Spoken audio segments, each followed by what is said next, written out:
Oke, jadi siang hari ini kita lanjut perkuliahan di minggu ketiga ya. Minggu lalu saya share recording ke teman-teman. Mohon maaf kemarin agak mendadak karena ada tugas keluar kota. Tapi saya mohon bantuan ke teman-teman. Jadi karena kita sudah hybrid ya, jadi teman-teman mohon bantuannya untuk bisa menyesuaikan pola perkuliahannya. Jadi mungkin bisa jadi perkuliahannya tatap muka seperti ini, kemudian bisa jadi nanti full online tiba-tiba gitu ya. Atau mungkin saya mengganti perkuliahan saya tidak secara langsung ya, baik offline maupun online, tapi saya share recording seperti kemarin. Jadi kita ya yang dinamakan hybrid seperti itu. Jadi hybridnya secara sinkronus, tatap muka seperti ini, baik melalui Zoom maupun pertemuan langsung maupun juga asinkronus. Jadi saya menyampaikan materi, teman-teman melihat di YouTube gitu ya. Jadi yang dimaksud hybrid seperti itu.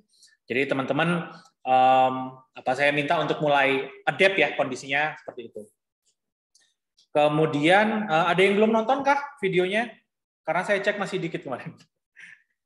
Oke, saya nggak akan mengulang materi ya. Jadi tolong pastikan teman-teman tonton videonya karena nanti mungkin bisa jadi saya keluarin di UTS gitu. Jadi atau kuis ya, atau kuis di minggu 7. Jadi pastikan teman-teman udah nonton videonya gitu ya. Oke, minggu lalu kita sudah membahas produktivitas, jadi hari ini kita akan membahas mengenai kualitatif work operator analysis. Oke, jadi karena mata kuliah kita adalah motion study and work method gitu ya, salah satu yang kita juga pelajari mendalam di mata kuliah ini salah satunya adalah bagaimana kita menganalisa sebuah pekerjaan, gitu ya, baik secara macro motion, jadi macro motion itu ya hubungan kita dengan mesin, hubungan kita dengan tools, ya, termasuk juga nanti micro motion.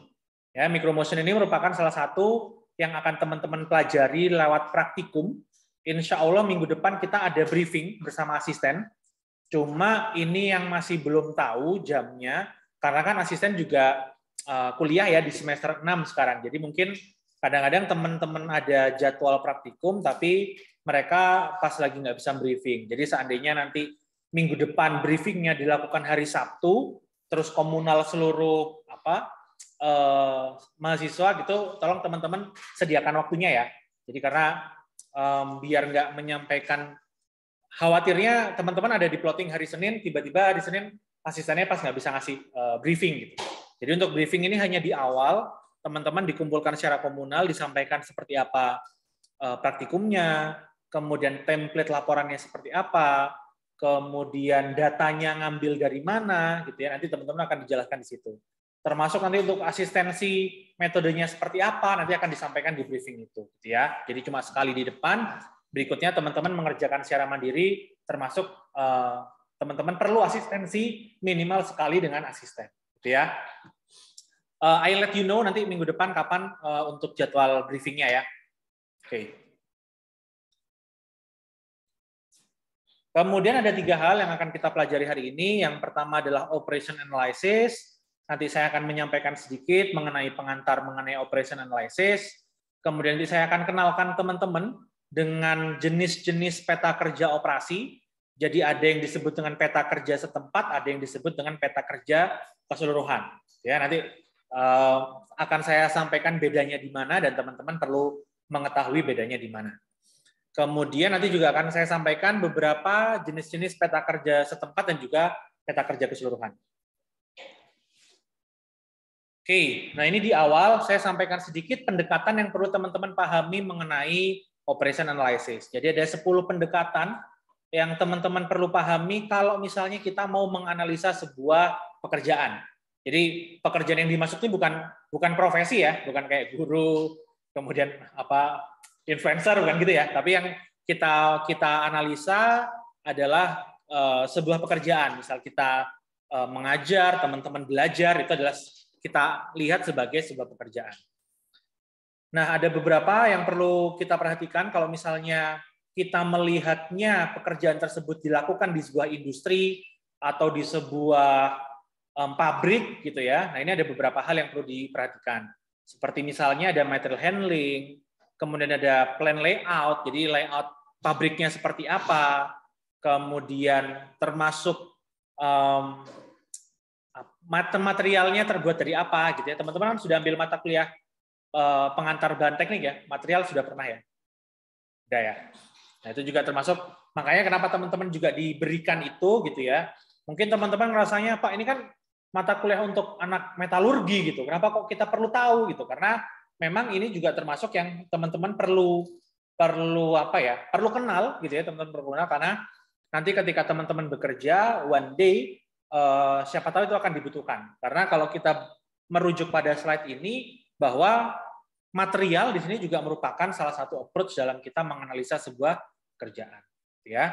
Dimana kan teman-teman kemarin juga kenal beberapa material kayak ada ceramics, ada alloy gitu ya, di mana mereka masing-masing punya karakteristik sendiri-sendiri. Oke, saya skip aja untuk yang di sini. Nah, ini adalah lanjutan ya.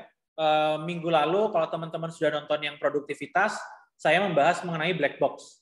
Oke, saya membahas mengenai black box, di mana black box itu merupakan proses, ya kalau kita bicara industri, maka di situ ada proses produksi ya, ada proses transformasi yang terjadi gitu, ada proses penambahan nilai tambah ya pada produk.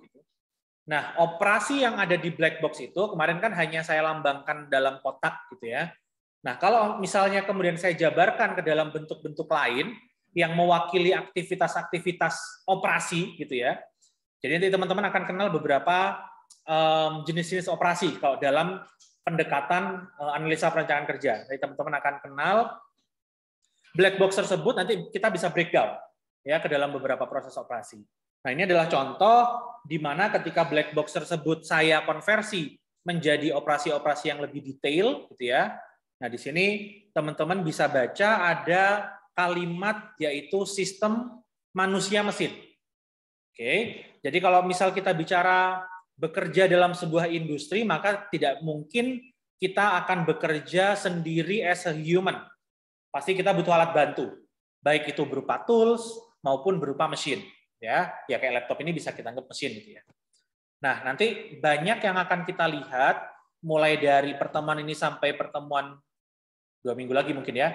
Nanti kita akan melihat bagaimana sebenarnya manusia dan mesin itu seharusnya berinteraksi gitu ya. Apakah seharusnya manusianya yang banyak kerja, mesinnya banyak nganggur, atau sebaliknya ya. Manusianya banyak nganggur, kemudian mesinnya yang harusnya beroperasional maksimal. Nanti kita akan melihat.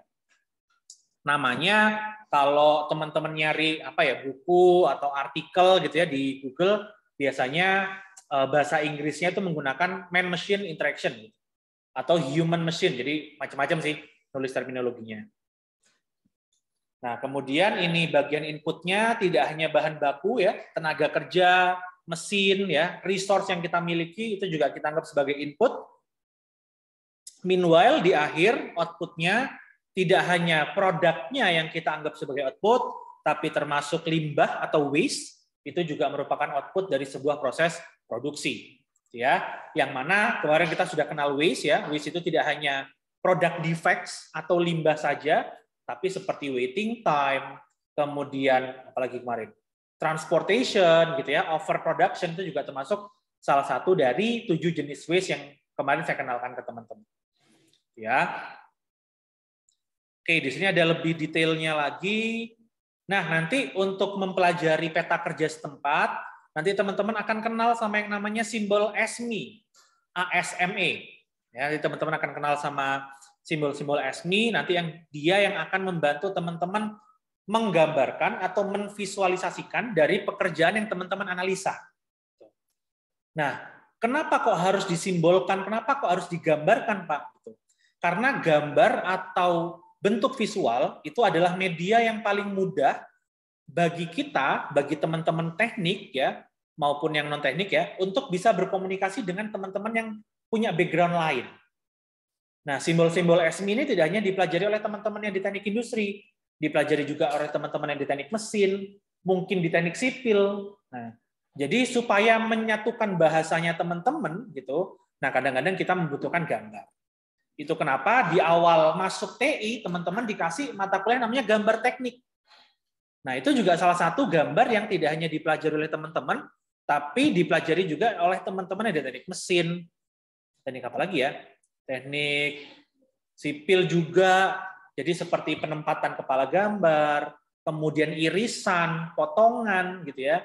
Nah, itu kenapa teman-teman diajarkan itu agar teman-teman nanti ketika bekerja yang mungkin di tempat kerjanya tidak homogen gitu ya, tidak semuanya teknik industri, jadi teman-teman bisa berkomunikasi. Salah satunya melalui gambar-gambar tadi ya. Selain gambar teknik, salah satunya yang akan kita pelajari hari ini adalah simbol-simbol ESMI namanya. Oke, kemudian nah ini juga ada gerakan manual fisik. Oke. Nah, tadi di awal saya sampaikan ke teman-teman bahwa yang akan kita pelajari dalam menganalisa sebuah pekerjaan itu tidak hanya dari macro motion, tapi juga micro motion. Jadi kalau misal kita bicara macro motion, maka kita bicaranya adalah hubungan man-machine tadi. Jadi gimana kita menggunakan mesinnya, bagaimana kita mengambil handphone gitu ya, kemudian setting laptop. Jadi kita melihatnya rangkaian pekerjaan yang berhubungan dengan mesinnya. Tapi kalau kita bicara micro motion gitu ya, di sini di gerakan manual fisik teman-teman bisa lihat ada namanya aplikasi elemen-elemen gerakan Terblix ya. Saya sudah sempat singgung sedikit di awal bahwa ada tabel gerakan ya yang merupakan dia anagram atau kebalikan nama dari penemunya, yaitu Frank and Lillian Gilbert ya, kalau teman-teman ingat. Nah, nanti kita akan pakai salah satu aplikasi dari Terblix tabel sini. Nanti teman-teman akan ketika praktikum nanti akan dikenalkan tabel turunan dari komponen Terblix. Jadi komponen tabel Terblix itu mewakili elemen gerakan besarnya, tapi untuk elemen-elemen detailnya yang di situ mengakomodir jarak, mengakomodir tinggi meja ke mata, mengakomodir sudut mata, itu nanti adalah lanjutan dari tabel Terblix-nya. Jadi teman-teman akan alami ketika di praktikum. Nah, apa yang saya sampaikan barusan itu merupakan aplikasi dari micro motion. Jadi gerakan yang lebih mikro. Jadi entitas yang dilihat adalah human-nya, tidak man-machine lagi, tapi human yang dilihat. Nah, kalau kita sudah fokus ke human, maka yang kita analisa adalah micro motion-nya. Tapi kalau yang kita lihat adalah hubungan atau interaksi antara man-machine, maka yang kita lihat adalah yang kita lihat adalah macro motion-nya. Ya, nanti kita akan pelajari bersama-sama mulai minggu ini sampai beberapa minggu ke depan. Oke, sisanya bisa teman-teman baca sendiri. Materi sudah saya upload juga ya semalam ya, bisa teman-teman download kalau mau sambil dibuka materinya.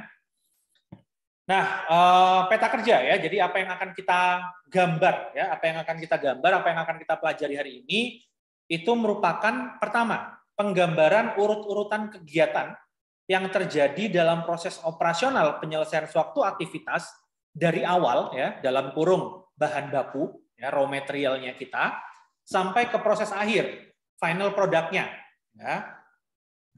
Nah, mungkin teman-teman bertanya-tanya kemudian, Pak, kita waktu PTI itu sudah pernah belajar bikin flowchart. Di sana juga menggambarkan urutan gitu. Kemudian yang membedakan apa, Pak? Gitu. Nanti kita akan lihat ada proses chart namanya OPC. Nanti di situ teman-teman akan lihat bedanya di mana. Jadi OPC itu lebih mewakili untuk pekerjaan yang kaitannya dengan mechanical, kaitannya dengan industrial, itu lebih mudah digambarkannya menggunakan OPC ketimbang flowchart. Ya, jadi kita akan melihat perbedaannya di mana. Kemudian yang kedua, penggambarannya dilakukan dengan menggunakan simbol-simbol tertentu yang telah distandarkan. Standarnya tadi yang saya sampaikan yaitu ESMI ya atau ASME. Oke, ini ada gambar teknik ya, teman-teman sudah pernah ketemu. Jadi ASME itu adalah singkatan dari American Society of Mechanical Engineering. Mungkin teman-teman bertanya lagi, Pak, kenapa ya kok American gitu ya? Jadi as I mentioned before di minggu pertama bahwa memang induk dari atau roots-nya teknik industri itu memang berasal dari Amerika. Jadi awal mula berkembangnya banyak di sana. Makanya kemarin saya kenalkan ke teman-teman ada namanya Frederick Winslow, ada Frank and Lillian Gilbert, kemudian Elton Mayo, itu kan arahnya dari Amerika dan Eropa sana. Memang karena berkembangnya awalnya di sana. Makanya banyak standar gitu ya. Kayak teman-teman belajar gambar teknik kan juga standarnya di sana ya. Ada ISO, ada apa satunya? ANSI gitu ya. Nah, memang berkembangnya banyak di sana. Kemudian dijadikan standar untuk penggunaan secara umum. Oke. Nah, ini nanti ini adalah contoh OPC yang akan kita pelajari bersama hari ini. Agak sedikit rumit, nggak kelihatan ya. Nanti kita akan belajar step by step-nya. Oke, nah ini ada beberapa peta yang dikenal ya, antara lain ada OPC, ada flow process chart, nanti ada juga flow diagram sama assembly chart. Jadi sebenarnya ini adalah satu kesatuan tools yang digunakan secara serangkaian, sebenarnya tidak bisa untuk digunakan satu lepas seperti itu. Tapi biasanya dia digunakan secara rangkaian, mulai dari OPC, kemudian assembly chart kalau perlu, kemudian dilanjutkan dengan flow process chart dan juga flow diagram. Nanti kita akan kenali bersama-sama di slide berikutnya. Oke, manfaat penggambaran peta kerja. Oke, ini ada why, what, who, where, when, how. Ini saya skip aja. Teman-teman silakan baca sendiri. Nah, tadi di awal saya sampaikan ke teman-teman ada namanya peta kegiatan kerja setempat, ada peta kegiatan kerja keseluruhan. Ya, coba kita baca satu-satu. Mas yang di belakang kelihatan ya? Kelihatan ya, oke. Peta kegiatan kerja setempat untuk menganalisa dan memperbaiki proses kerja di sebuah stasiun kerja. Ya, di sini ada yang perlu teman-teman headline. Ada yang perlu teman-teman underline adalah menganalisa dan memperbaiki proses kerja di sebuah stasiun kerja. Atau bahasa Inggrisnya workstation itu. Jadi memang agak aneh kalau misalnya diartikan dalam bahasa Indonesia gitu ya. Jadi dalam sebuah workstation. Nah, workstation itu bisa memiliki beberapa mesin. Kayak misalnya kan teman-teman sudah praktikum di belakang CNC? Sudah ya? Nah, itu hanya satu mesin. Biasanya satu workstation itu ada beberapa mesin. Jadi bisa jadi mesin CNC-nya ada 2. Terus nanti ada mesin apalagi, mesin drilling misal. Kemudian ada mesin apalagi? Mesin rolling atau mesin bubut gitu ya. Jadi ada beberapa mesin, kemudian dia dikelompokkan dalam satu stasiun kerja atau satu workstation. Nah, peta kegiatan kerja setempat untuk menggambarkan itu, satu workstation. Gitu ya. Workstation lain apalagi Pak? Banyak kalau di perusahaan atau di industri ada workstation assembly, ada workstation quality control, jadi workstation-nya ada berbagai macam. Gitu ya. Kemudian menggambarkan hubungan kerja dalam waktu. Oke, ya, di sini ada dalam kurungnya.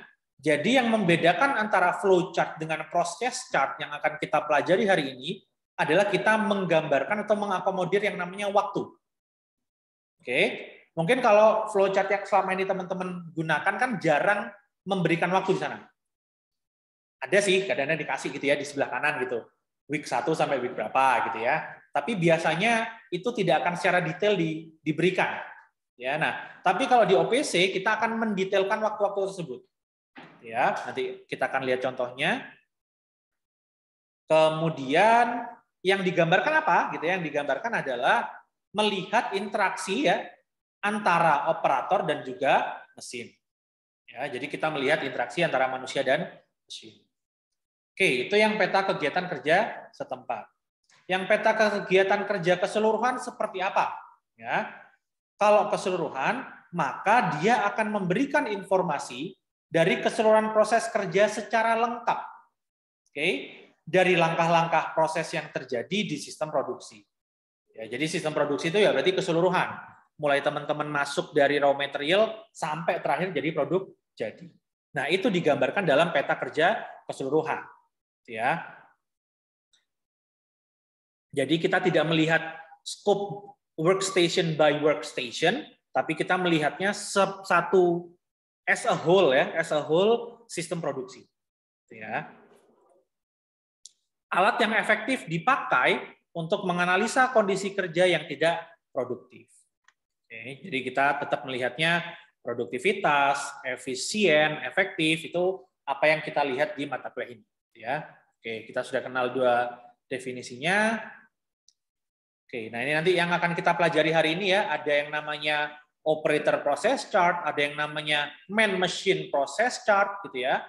Ada yang namanya OPC, ada yang namanya assembly chart, ada yang namanya FPC atau flow process chart, ada yang namanya flow diagram. Nanti kita akan coba kenali semua ya hari ini. Nah, sebelum masuk ke detail masing-masing proses chartnya, ya, saya akan kenalkan sedikit ke teman-teman untuk taksonominya, ya, taksonominya. Jadi taksonomi itu merupakan urut-urutan gitu ya. Kalau misalnya tubuh itu kan juga punya taksonomi ya. Kayak misalnya ada organ, ada jantung, ada paru-paru, kemudian ada apa sistem gerak, ada tangan, ada kaki, kan ada taksonomi ya. Nah, jadi semakin ke atas itu adalah skopnya makin besar, jadi semakin mengarah ke peta kerja keseluruhan, semakin ke bawah arahnya semakin detail, semakin ke peta kegiatan kerja setempat, bahkan nanti sampai ke micromotion. Oke. Nah, yang paling atas induknya adalah OPC atau Operation Process Chart yang akan kita pelajari hari ini. Kemudian ternyata di bawahnya banyak, anak-anakannya banyak nih. Ada flow diagram, ada string diagram, ya.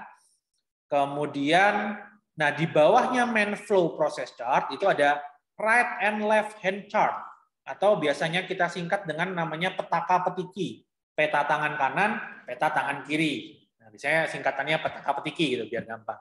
Nah, ini adalah salah satu process chart yang termasuk dalam analisa micromotion. Nanti teman-teman akan pelajari di praktikum ya di minggu depan.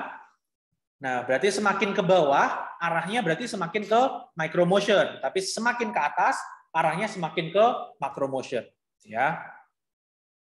Nah, nanti salah satu yang juga teman-teman gunakan nanti kalau ngambil mata kuliah manajemen proyek, harusnya masih ada ya. Tapi belum ambil ya, belum ada yang ambil ya. Nah, nanti kalau teman-teman ambil manajemen proyek, ada salah satu proses chart yang teman-teman akan gunakan, namanya critical path schedule. Nah, ini salah satu yang teman-teman akan gunakan kalau teman-teman belajar manajemen proyek. Ya, jadi teman-teman akan lihat suatu proyek gitu ya, itu komponennya apa saja sih gitu ya, komponen kegiatannya itu apa saja gitu. Nanti kemudian teman-teman breakdown, teman-teman nanti akan tentukan mana nih kira-kira yang kegiatannya kritis banget nih, dia akan menentukan lama proyek. Nanti teman-teman akan bikin konfigurasinya. Oke, saya akan mulai dari peta manusia mesin, kemudian peta kelompok kerja, tangan kanan tangan kirinya saya skip aja, nanti saya simpan untuk di bagian micromotion ya. Oke, ini peta manusia mesin ya. Nah, ini yang perlu teman-teman pahami, yang kejadian yang mungkin terjadi ketika kita melihat atau menganalisa interaksi antara manusia dan mesin, ya, itu ada 4 alternatif ini. Ya, yang pertama adalah operator bekerja, mesinnya menganggur. Ya, di sini ada 2 terminologi teman-teman ya. Ada terminologi yang mengartikan sebagai idle, ada terminologi yang mengartikan sebagai delay. Oke, nah di sini saya ingin memberikan penjelasan ke teman-teman bahwa terminologi ini sebenarnya sama, tapi di beda mata kuliah atau di beda pengetahuan itu artinya bisa beda. Oke, kalau kita bicara mengenai ergonomi, APK ini kan salah satu roots-nya bukan roots-nya ya, turunannya dari ergonomi ya. Maka kalau kita menggambarkan atau menjelaskan pekerja atau mesin menganggur, saya prefer menggunakan kata idle. Oke. Nah, kenapa kok tidak menggunakan delay, Pak? Karena nanti teman-teman akan ketemu mata kuliah namanya simulasi komputer. Itu teman-teman akan ketemu di semester 6 kayaknya kalau nggak salah. Sekarang semester 4 ya? 5. 4 ya? Semester 4. Nah, teman-teman kan ketemu nih mata kuliah ini. Nah, nanti kalau di simulasi komputer di semester 6, itu ada kata-kata delay dipakai. Oke, tapi delay di simulasi komputer itu berbeda dengan yang dimaksudkan di ergonomi. Jadi kalau kita bicara simulasi komputer, delay yang dimaksudkan itu adalah kita memberikan proses produksi, sementara itemnya menunggu. Nah, itu diartikan sebagai delay. Nah, kalau di ergonomi kan diartikannya sebagai menganggur. Jadi saya prefer teman-teman kalau kita bicaranya konteksnya ergonomi, maka teman-teman menggunakan kata idle, bukan delay. Ya. Oke, lanjut yang kedua. Kemungkinan yang kedua yang terjadi adalah operatornya idle, mesinnya working. Ya. Alternatif ketiga, operator dan mesinnya they both working, dua-duanya bekerja. Yang keempat adalah operatornya idle, mesinnya juga idle. Jadi ini adalah kemungkinan-kemungkinan yang terjadi ketika kita bicara antara hubungan manusia dan mesin. Oke. Idle merupakan kondisi kerja tidak produktif, tidak menguntungkan dan sebaiknya dihilangkan atau diminimalkan. Kita ketemu di 7 ways di pertemuan pertama ya, saya kenalkan ke teman-teman ada namanya waiting time. Jadi idle ini juga bisa dianalogikan sebagai waiting time. Ya. Oke. Ini ada lanjutannya. Oke, aplikasi man machine chart ya. Siklus kerja operator lebih singkat dibandingkan dengan siklus operasi kerja mesin. Biasanya kenapa kita membutuhkan pemetaan man machine gitu ya? Karena biasanya yang terjadi ini, siklus operatornya itu lebih singkat dibandingkan dengan siklus operator kerja mesinnya. Lupa itu kan sebenarnya yang kita inginkan gitu, bahwa kita waktu kita digantikan dengan mesin yang bekerja gitu. Nah, nanti kita akan lihat tapi apakah hal itu yang sebenarnya kita inginkan gitu ya. Kalau dilihat dari aspek produktivitas. Poin kedua adalah nah ini kalau misalnya diketahui nanti berdasarkan man machine chart kemudian ternyata operatornya banyak idle gitu ya. Nah, seharusnya apa yang harus kita berikan ke operator tersebut agar mereka bisa melakukan kegiatan yang tidak hanya waiting, tapi mungkin barangkali bisa diberikan kegiatan yang produktif gitu ya. Oke, man machine chart. Nah, saya langsung ke contoh ini saja. Oke. Oke, sampai sini dulu ada yang mau ditanyakan nggak, teman-teman? Yang online mungkin?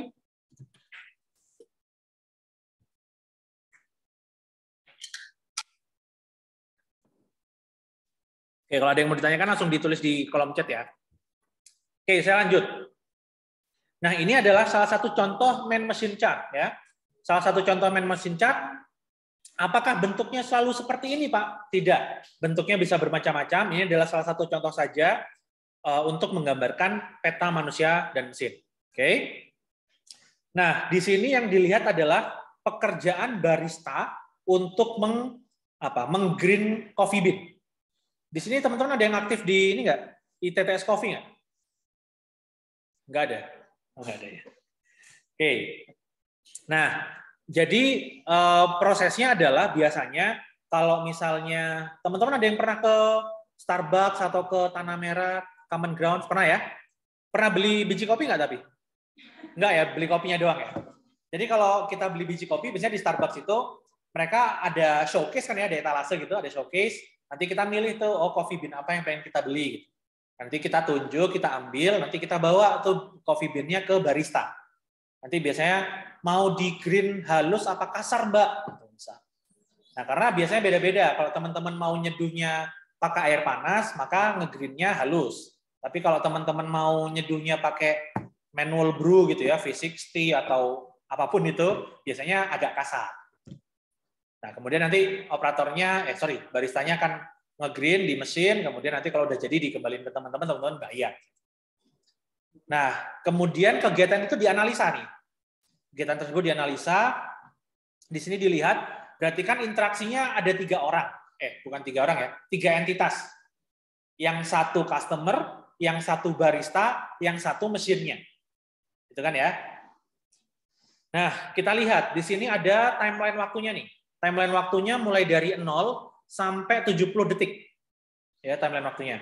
Ini kan in second ya, time in second. Oke. Nah, kita bagi sekarang man-nya dikategorikan sendiri, mesinnya dikategorikan sendiri. Ya, jadi ini ada person ya, person. Person-nya itu mewakili customer sama mewakili baristanya. Ya, untuk mesinnya dia mewakili coffee grinder. Ya, mesinnya tadi. Oke, berarti flow-nya dimulai dari customer. Customer-nya datang ya, kemudian minta untuk di-greenkan atau digilingkan kopi. Ya, baristanya dengerin. Oke, baristanya dengerin, mesinnya masih belum ngapa-ngapain. Ya. Kemudian sudah selesai nih, customer-nya ngomong, berarti customer-nya sekarang giliran diem. Ya. Baristanya sekarang yang bagian kerja. Karena tadi baristanya udah tahu mau digiling model gimana, gitu ya. Maka dia lanjut ngambil coffee bean-nya, kemudian naruh ke mesin gitu ya, kemudian ngeset mesinnya. Nah, biasanya di mesin grinder itu ada ini teman-teman, ada kayak apa ya? ada kayak tuas gitu ya, tuas yang bisa diputar. Tuas yang bisa diputar untuk menentukan tingkat kehalusannya di angka berapa. Jadi kalau kayak coffee grinder yang saya punya di rumah itu tingkat kehalusannya mulai dari 1 sampai 6 kalau saya nggak salah. Nah, kita set dulu nih, mau angka berapa? Oh, ternyata orangnya mau halus. Berarti kita set di angka 1. Oke, mesinnya masih idle nih, kan masih belum kerja ya, masih kita set. Setelah itu, customer-nya nunggu lagi, kemudian baristanya karena sudah ngeset, berarti tinggal mencet tombol start gitu ya. Berarti baristanya idle juga sekarang. Sekarang gantian mesinnya yang working. Ya, mesinnya yang working, ternyata waktunya membutuhkan sebanyak 21 detik. Ya, berarti selama 21 detik tersebut gantian mesinnya yang bekerja, sementara orang-orangnya tadi yang idle. Ya, lanjut. Kemudian ternyata udah selesai. Customer-nya masih nunggu. Sekarang baristanya ke situ lagi ya, nge-stop grindernya, kemudian ngambil packagingnya gitu ya, kemudian bubuk kopinya dimasukin, kemudian di zip gitu. Biasanya kan ada zippernya ya di kemasannya. Kemudian coffee grindernya balik ke idle lagi karena kan sudah selesai. Terakhir sudah selesai, udah di pack, berarti kan dikasihin ke customer-nya. Berarti customer-nya menerima, customer-nya working lagi berarti sekarang. Customer-nya menerima, kemudian bayar ke kasirnya. Boleh link aja, boleh apa gitu ya, kan macam-macam ya. Nah, ini asumsinya ini masih pakai cash.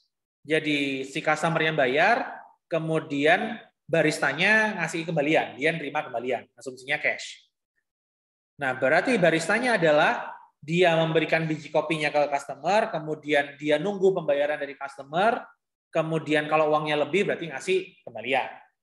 Mesinnya idle lagi. Ya. Jadi selama 70 detik satu siklus ya, itu ada beberapa komponen pekerjaan ini, baik yang sifatnya working maupun yang sifatnya idle. Oke. Kemudian gimana Pak gitu ya? Kemudian yang teman-teman lakukan sebagai seorang analis gitu ya. Sebagai seorang analis, teman-teman melakukan summary. Ya, teman-teman summary, kemudian teman-teman kelompokkan mana yang termasuk working, di mana itu merupakan kegiatan produktif gitu ya, karena kan dia mentransformasi. Oke, sama idle-nya, nggak ngapa-ngapainnya, waiting time-nya, gitu ya. Nah, ternyata customer-nya tuh paling banyak waiting-nya, ya. Bisa kita lihat di sini, customer-nya ada 3 kali waiting. Yang pertama 15, yang kedua 21, berarti 15 tambah 21, 36, ya. 36, kemudian waiting lagi sebanyak 12. 36 tambah 12 berarti 48. Berarti customer-nya itu nggak ngapa-ngapain, non produktif, nunggu di situ itu selama 48 detik. Meanwhile, working-nya atau produktifnya berarti 5 ditambah 17, berarti 22. Ya. Oke, kita summary di sini berarti untuk customer idle time-nya 48 detik, working-nya sebanyak 22. Oke.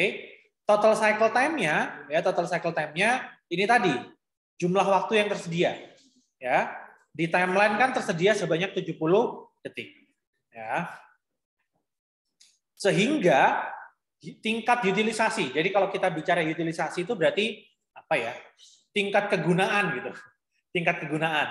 Jadi berapa persen si customer itu melakukan kegiatan produktif gitu. Nah, itu utilisasi. Oke. Berarti kita bagi working time-nya, kita bagi dengan total cycle time-nya.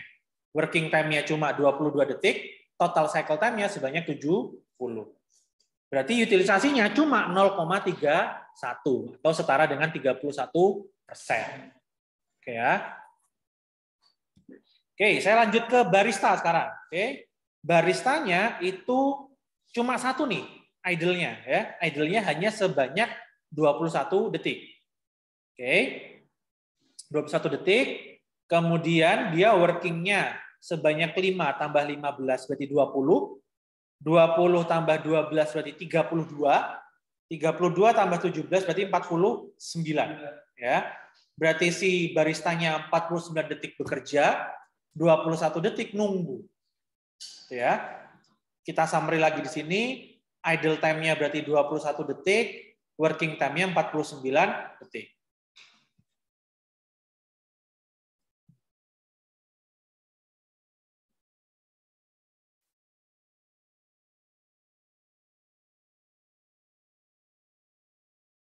Oh.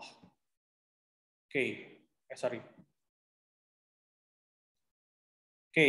Sekarang saya masuk ke mesinnya. Ya, tadi man-nya sudah semua 2 kali. Sekarang ke mesinnya. Nah, mesinnya bisa teman-teman lihat di sini, idle-nya 4 kali nih, ya.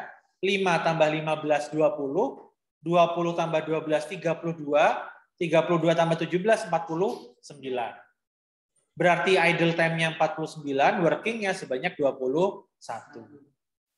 Kalau kita cari utilisasinya, ternyata mesinnya cuma utilisasinya sebesar 30% saja. Ya, bisa teman-teman lihat juga di coffee shop gitu ya. Kadang-kadang memang kalau nggak ada customer ya nggak kepake gitu mesin coffee green-nya.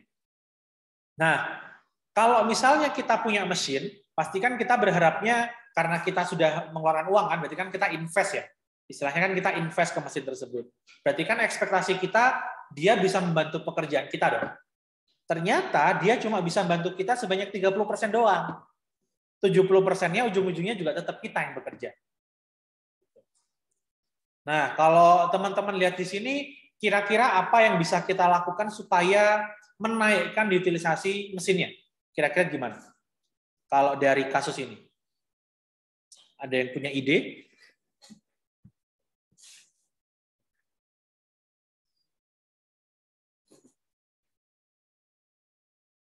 Kira-kira gimana?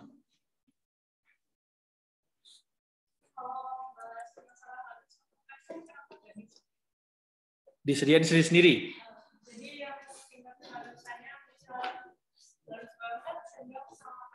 Oke, berarti artinya si baristanya melakukan hal tersebut sebelum customer datang. Gitu ya, berarti untuk menaikkan itu bisa kita lakukan dengan kita sudah memproses terlebih dahulu. Ya, hal tersebut selain bisa meningkatkan operasionalnya coffee grinder, dia juga bisa mengurangi si sudut pandang dari waiting dari customer. Ya, ngapain coba customer itu datang tapi 48 detik nunggu, gitu kan? Iya kalau 48 detik.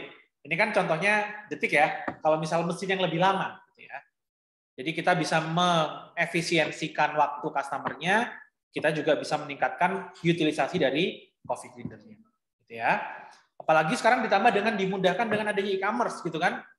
Kita udah bisa nge-green duluan, kita posting aja di e-commerce kayak Topet, Shopee, Lazada, apapun itu gitu ya. Dan kita posting di situ, ya customer sudah bisa beli di situ, bahkan tanpa harus ke tempat coffee shop.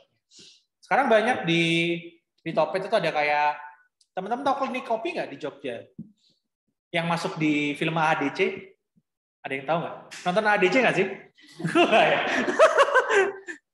Jadi di Jogja tuh, kenapa?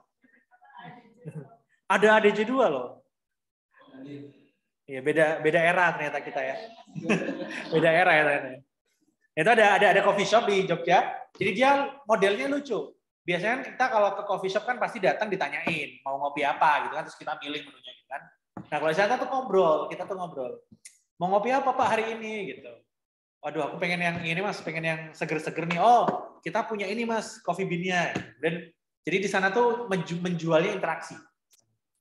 Nah, karena di sana proses order fulfillment-nya berupa interaksi antara barista dan customer, maka kalau misalnya ada customer datang tiba-tiba minta nge-green coffee kan susah.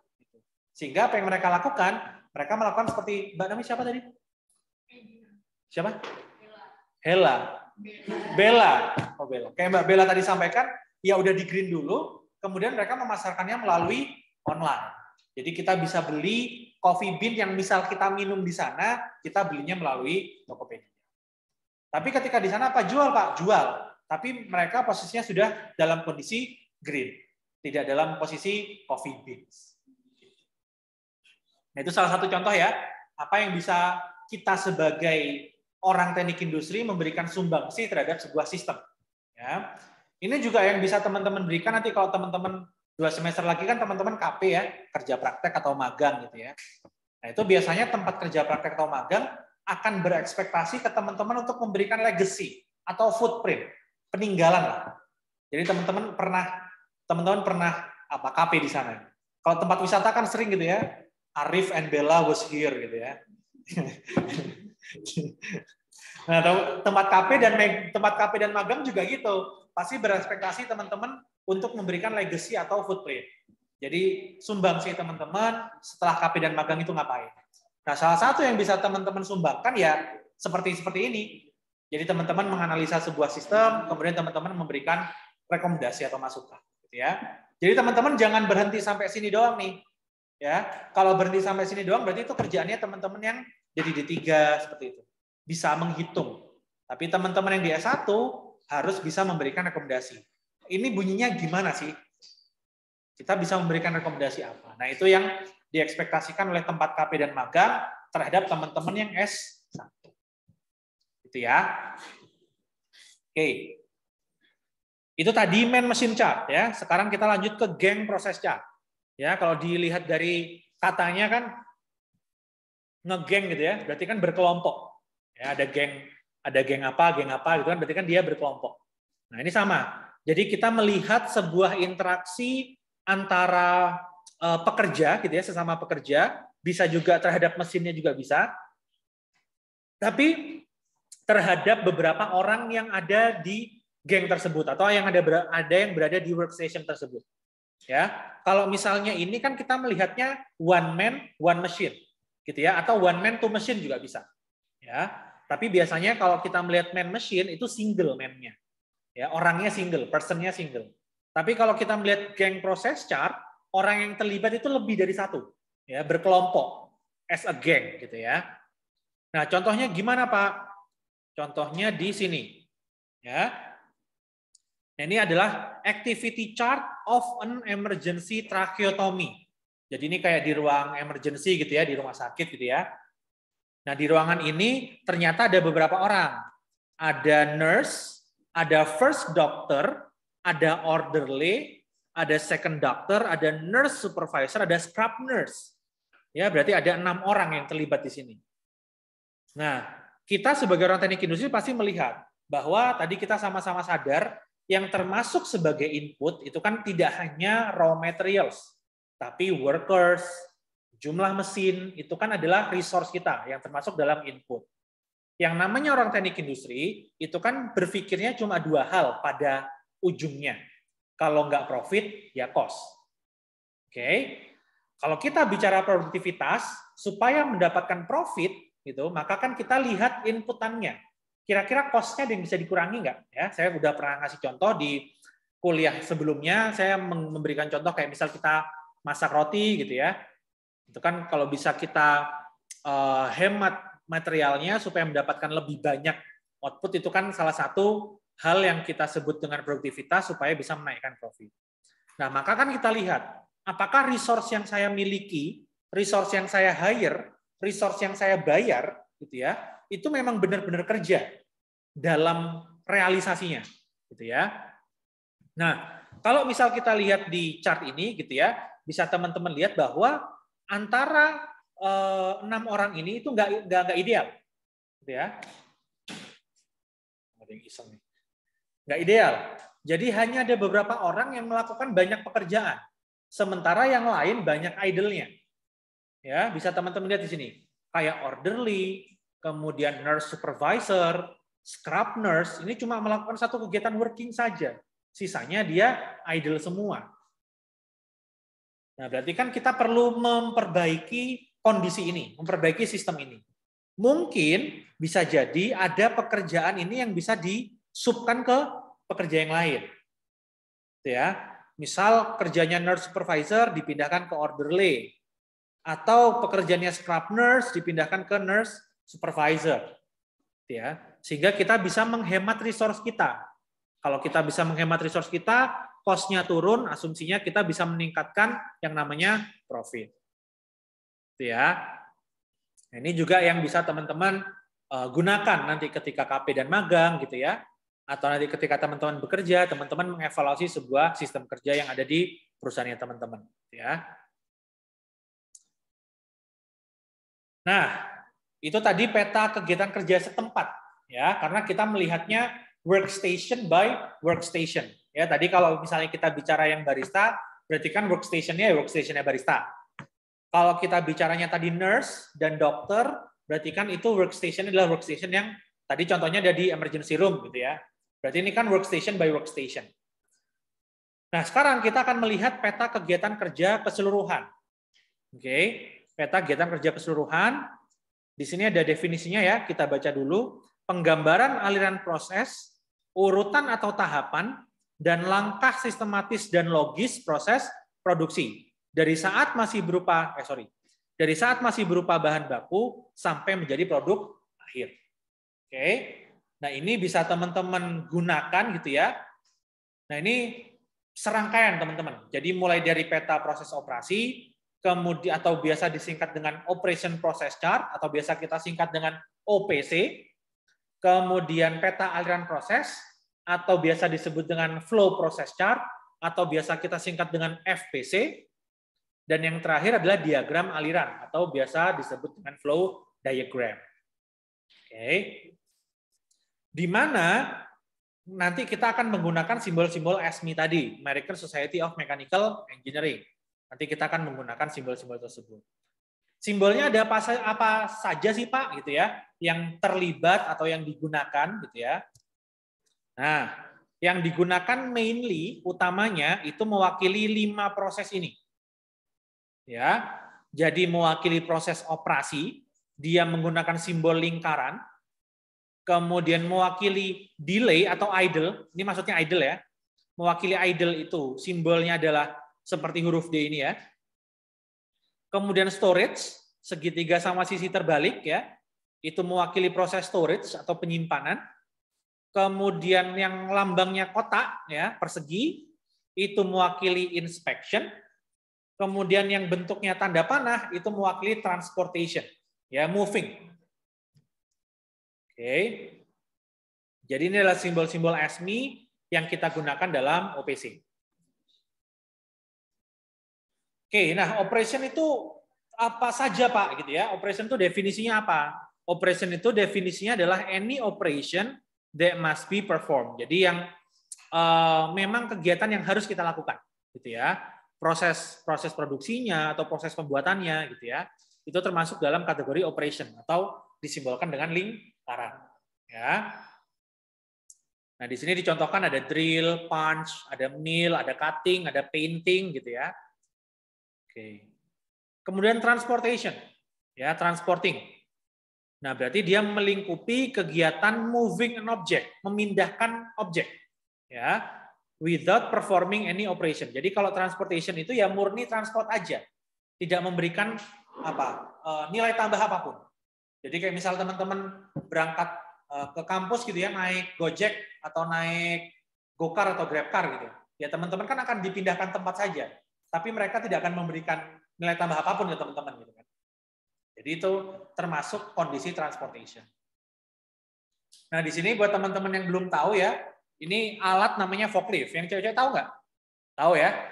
Namanya forklift itu sering digunakan kalau misal kita bicara pabrik besar atau ada fasilitas warehouse penyimpanan gitu ya. Biasanya memindahkan barang-barang yang besar biasanya kita pakai bantuan forklift. Nah, ini contohnya forklift carries item to warehouse ya, barang yang dipindahkan oleh forklift atau barang yang dipindahkan oleh konveyor, atau konveyor ya yang panjang itu. Bisa dari belt, bisa dari metal ya, macam-macam materialnya. Jadi dia memindahkan dari satu departemen atau dari satu workstation ke workstation yang lainnya. Biasanya kalau bendanya itu bukan benda benda rigid dan benda besar, biasanya sering digunakan konveyor daripada forklift. Contohnya, teman-teman ada yang dari Gresik di sini? Nggak ada? Oh, nggak ada. Jadi di Gresik itu kan ada pabrik teman-teman. Ada pabrik dulu, ada pabrik semen, sama ada pabrik pupuk. Tahu ya? Ada Petrokimia sama semen Gresik. Cuma sekarang semen Gresiknya lebih banyak operasional di Tuban. Nah, di Gresik itu kan ada Petrokimia Gresik. Nah, pupuk itu kan bentuknya kan butiran-butiran gitu ya. Nah, jadi biasanya dia dipindahkannya nggak dengan forklift, tapi pakai konveyor. Dari satu workstation ke workstation yang lain. Jadi dia dipindahkan melalui konveyor. Termasuk semen juga sama. Nah, semen itu malah kan dia lebih lebih ringan. Jadi kalau kena angin tuh kan terbang ya, kayak debu gitu semen itu. Nah, sehingga konveyornya tuh dibikin khusus. Jadi konveyornya tuh di atasnya kayak dikasih tutupan gini. Supaya dia menghindari dari udara sama air. Kalau kena air kan ngeset nanti semennya, gitu ya. Nah, gitu. Jadi nanti kalau teman-teman misal KP atau magang di tempat-tempat tersebut, nanti teman-teman akan lihat gimana realnya bentuk konveyor seperti apa. Ada lagi juga yang dipindahkan melalui pipa. Teman-teman ada yang rumahnya di daerah mana ya? Legundi, daerah Sidoarjo ada nggak? Nggak ada ya. Jadi di daerah Legundi itu ada pabrik Ajinomoto. Miwon. Ada yang pernah tahu di sana? Nggak ada ya. Nah, jadi Miwon itu lucu. Pabriknya itu ada misal di kelas ini ya. Ini pabrik pertama. Kemudian ada pabrik kedua itu di kelas sebelah. Sementara jalannya itu jalan raya. Nah, itu kan ada selasar ya, ada gang. Nah, itu jalan raya. Sehingga gimana caranya mindahin? Mereka mindahin bumbu Miwon itu tadi dari pabrik satu atau dari workstation satu ke workstation kedua itu pakai pipa.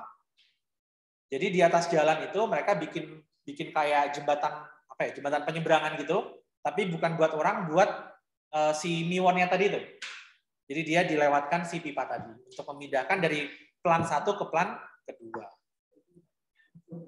Karena orang-orang kita kan suka MSG gitu ya. Jadi mereka tidak akan invest beli forklift.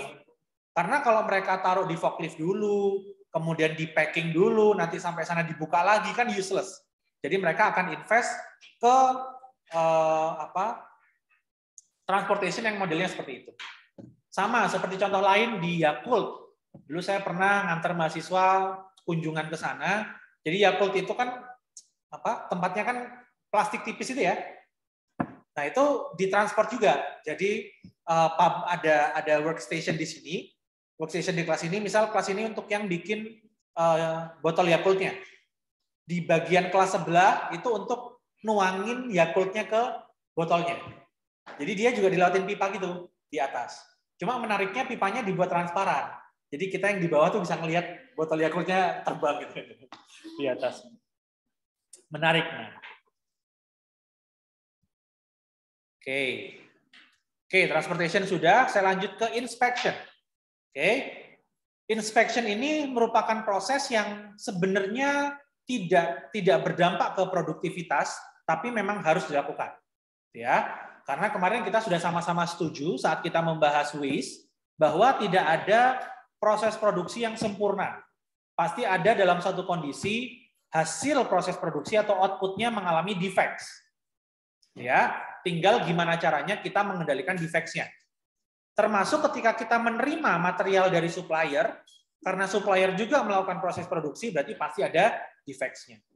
Nah, yang kita lakukan adalah menginspeksi. Jadi barang datang kita inspeksi. Ya, ini juga yang merupakan salah satu operasi kegiatan yang dilambangkan dengan simbol SMI. Ya, includes inspection of materials and other information. Oke. Dan di sini ada kalimat saya bold hitam gitu ya. Di sini could be eliminated ya, could be eliminated, but usually bigger issue here. Ya, jadi kalau teman-teman hilangkan, nanti bisa jadi akan memberikan dampak buruk yang lumayan berpengaruh gitu. Ya, sehingga yang bisa kita lakukan adalah ya kita reduksi waktunya. Gitu ya. Misal contoh kebijakan inspection itu kan bermacam-macam. Tergantung kebijakan mutu dari masing-masing perusahaan. Ada yang melakukan inspeksi atau random sampling gitu ya, mengambil contoh produk setiap 100.000 produk misalnya.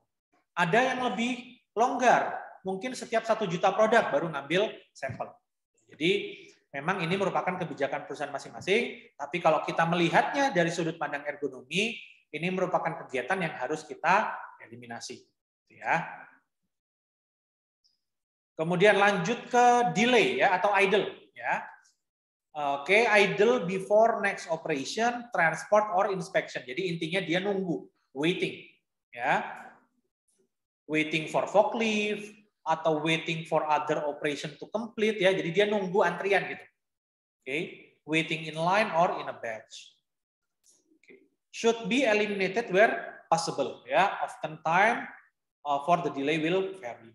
Nah, makanya tadi kayak misalnya saya cerita Yakult, Miwon gitu ya, dia kan tidak memindahkan menggunakan alat-alat seperti ini. tapi dia invest uang besar untuk meminimalisir waktu waiting-nya. Ya. Nah, kalau pakai kayak piping gitu kan akan lebih cepat transportnya. Ya, memang tidak semua produk bisa, cuma memang untuk mengeliminasi gerakan atau mengeliminasi sebuah operasi memang kadang-kadang kita perlu invest untuk melakukan perbaikan. Itu yang memang kita harus lakukan. Dan yang terakhir storage, ya. Storage, material is stored temporarily between or after processing. Ya, jadi kadang-kadang kan kita perlu menyimpan barang tidak hanya barang akhir. Tapi misal kita memproduksi barang, tiba-tiba ketika setengah jadi barangnya mesinnya rusak gitu ya, mesinnya down. Nah, ini kan harus kita simpan dulu supaya ketika mesinnya sudah bisa bekerja lagi, nanti tinggal melanjutkan prosesnya. Ya, jadi storage itu tidak hanya dialami oleh produk akhir saja, tapi juga bisa dialami oleh work in process atau half finished product. Ya, produk setengah jadi. Nah, ini di sini kalimatnya adalah should be carried out as efficiently as possible. Jadi harus dilakukan seefisien mungkin. Ya. Oke, nah berikutnya nanti coba kita akan menggambar OPC, ya, Operation Process Chart, menggunakan simbol-simbol ASME tadi yang sudah kita bahas bersama ke dalam sebuah chart. Oke. Nah, cara gambarnya gimana, Pak? Ya. Di sini saya beri guidance-nya, teman-teman ya. Jadi bentuk OPC itu nanti akan seperti ini. Looks like-nya akan seperti ini. Ya. Di mana ada panah merah ya.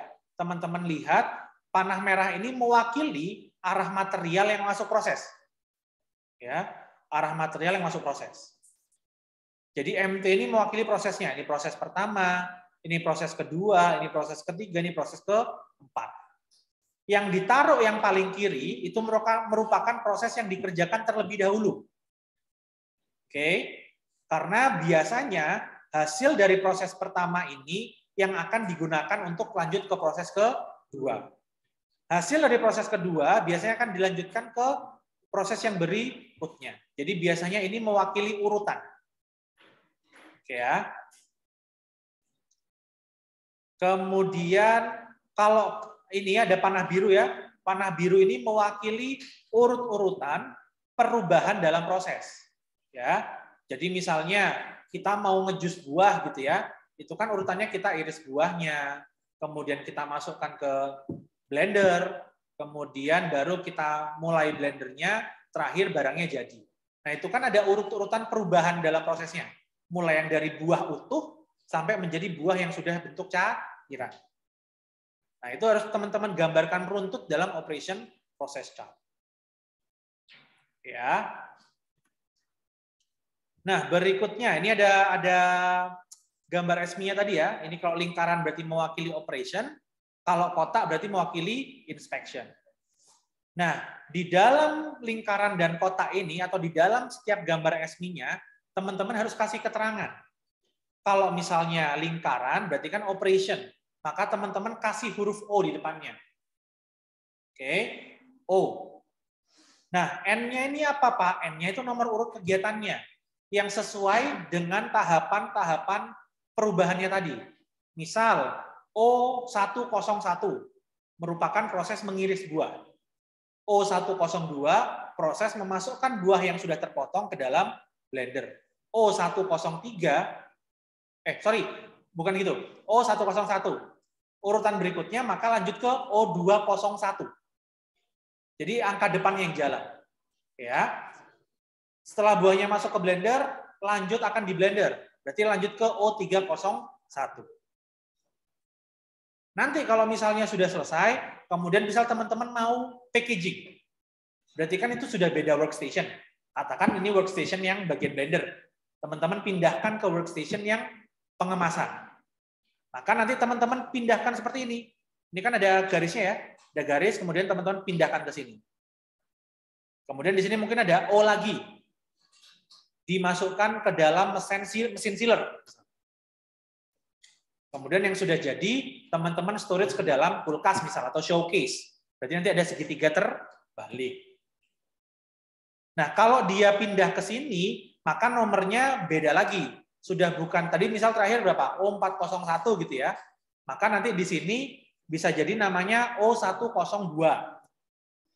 Jadi balik ke 1 tapi angka belakangnya yang jalan. Ya. Kenapa? Iya, kalau beda workstation, maka dia akan pindah penomorannya yang ganti di belakangnya. Kalau jalan ke bawah, yang jalan bagian depannya. Ya. Nah, di sini ada huruf ya, ada huruf W ya. W ini merupakan waktu yang dibutuhkan untuk operasi kerjanya. Nah, ini yang membedakan dari flowchart. Biasanya kita tidak memberikan waktu, tapi di sini kita state operasinya itu berapa lama sih? Gunanya apa? Supaya kita tahu kalau kita mau melakukan perbaikan, kita bisa melihat oh ternyata kalau total waktu pembuatannya itu adalah 1 jam, banyak kesedot di mana sih selama ini produk kita? Apakah banyak kesedot di yang bentuknya O, atau mungkin banyak kesedot yang dibentuknya kotak atau segitiga? Nah, ini kan yang harus teman-teman evaluasi nantinya. Kalau memang itu digunakan waktunya untuk operasi, ya nggak apa-apa. Kalau mau memperbaiki berarti ya kita perlu mesin yang lebih banyak, mesin yang lebih canggih kan gitu.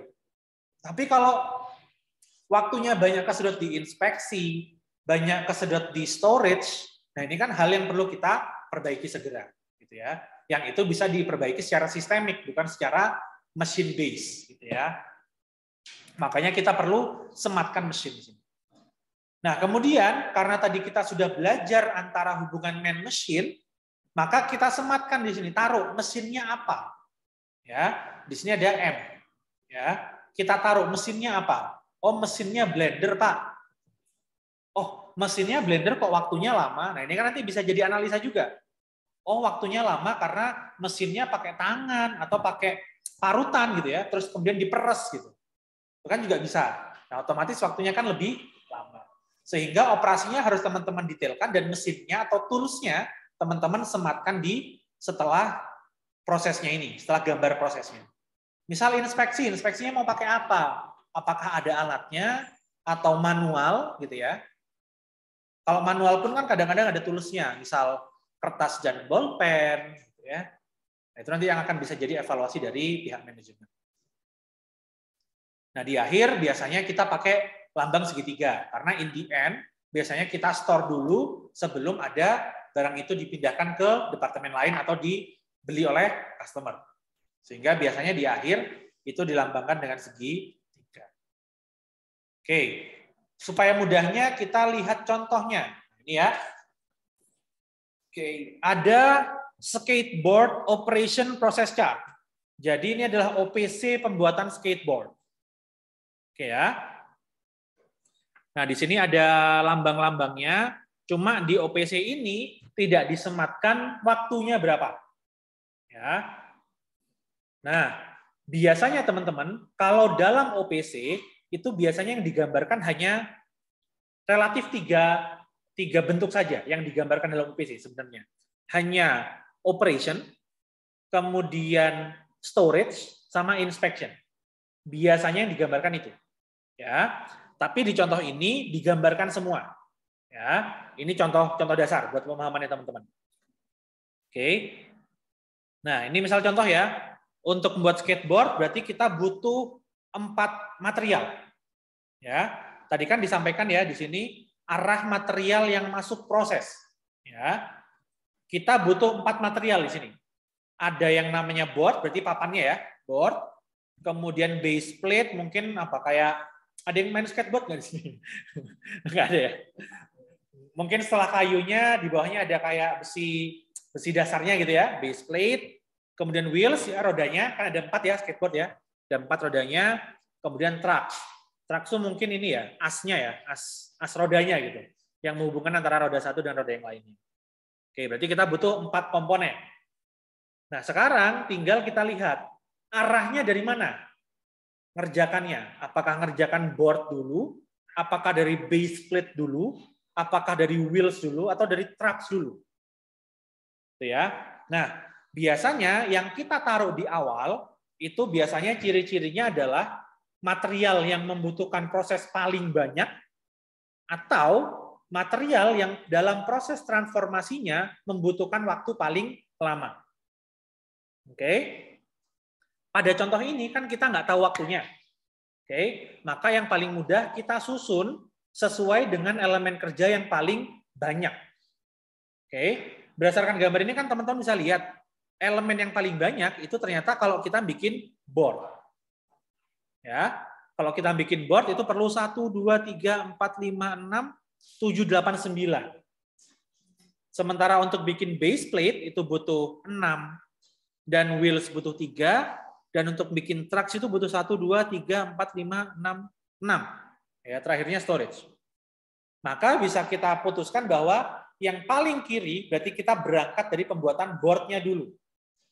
Oke, karena dia elemen kerjanya paling banyak. Asumsinya elemen kerja paling banyak, otomatis dia akan membutuhkan waktu paling lama.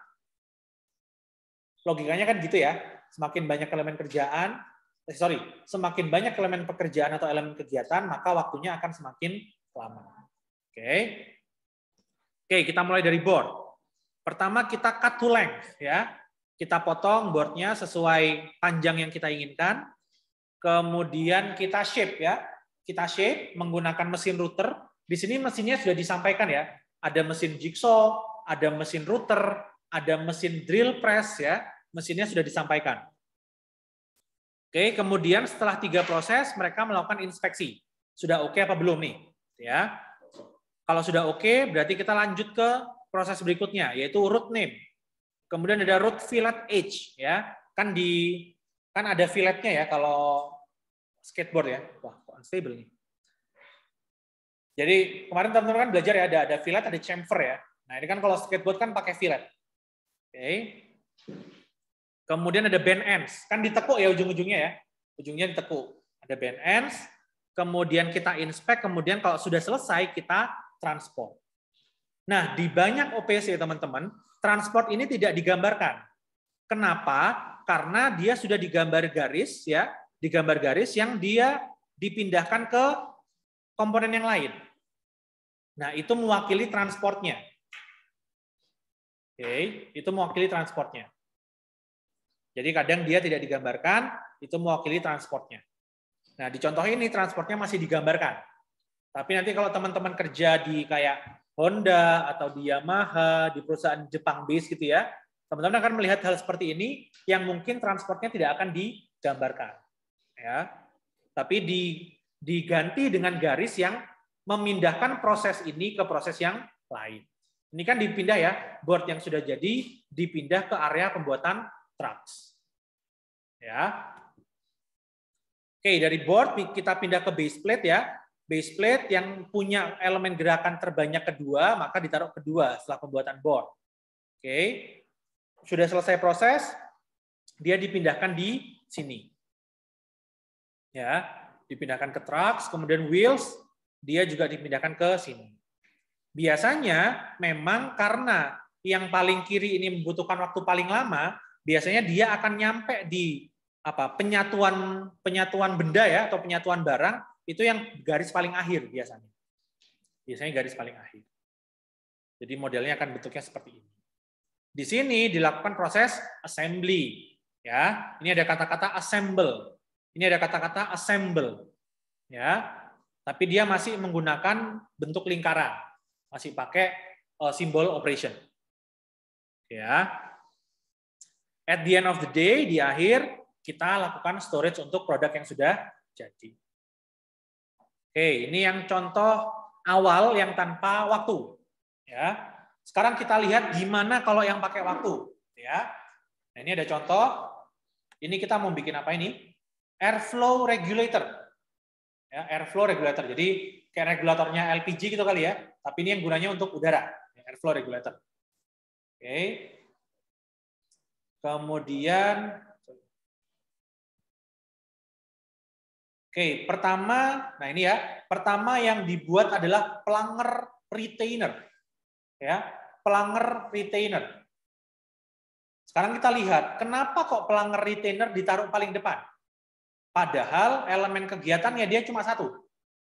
Sementara planger housing ini elemen gerakannya banyak. Kalau kita merefer ke contoh sebelumnya, harusnya kan yang ini yang ditaruh di depan. Nah, kita lihat di sini. Tadi kan di contoh yang sebelumnya kita tidak mengakomodir waktu. Maka kita lihat di sini waktunya. Oh, ternyata pelanggar retainer ini dibutuhkan di awal karena waktunya yang paling lama. Oke.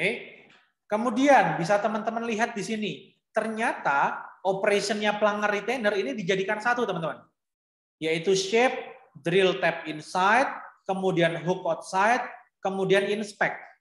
Nah, ini kan sebenarnya ada 4-5 komponen kegiatan yang terpisah. Tapi di contoh ini dia dijadikan satu. Oke. Nah, kalau teman-teman tanya, seharusnya gimana, Pak? Seharusnya di-split.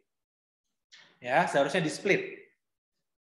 Jadi, shaping itu ada komponen gerakan sendiri, berarti dia O105. Shaping ya. Kemudian drill tab inside thread, berarti kan komponen operasi sendiri. Berarti dia O205. Ya. Kemudian hook outside thread, berarti dia operasi sendiri. Berarti dia O305.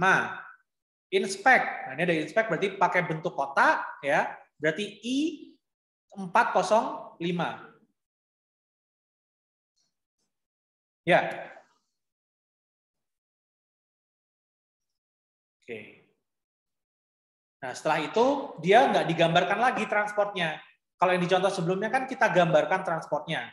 Kalau ini udah nggak kita gambarkan, tapi ditunjukkan dengan garis ini. Oke, garis ini dia memindahkan hasil pelanggar retainer yang sudah jadi, dipindahkan ke sub assembly di sini. Ya, ada SA. Jadi ada A, ada SA. Kalau SA berarti dia sub assembly. Ya, di mana nanti sub assembly ini dia akan dipindahkan lagi untuk dilakukan assembly.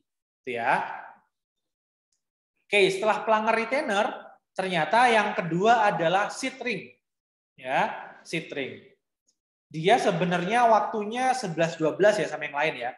Seat ring 3250, pelanggarnya 3252, pelanggar housingnya 3254.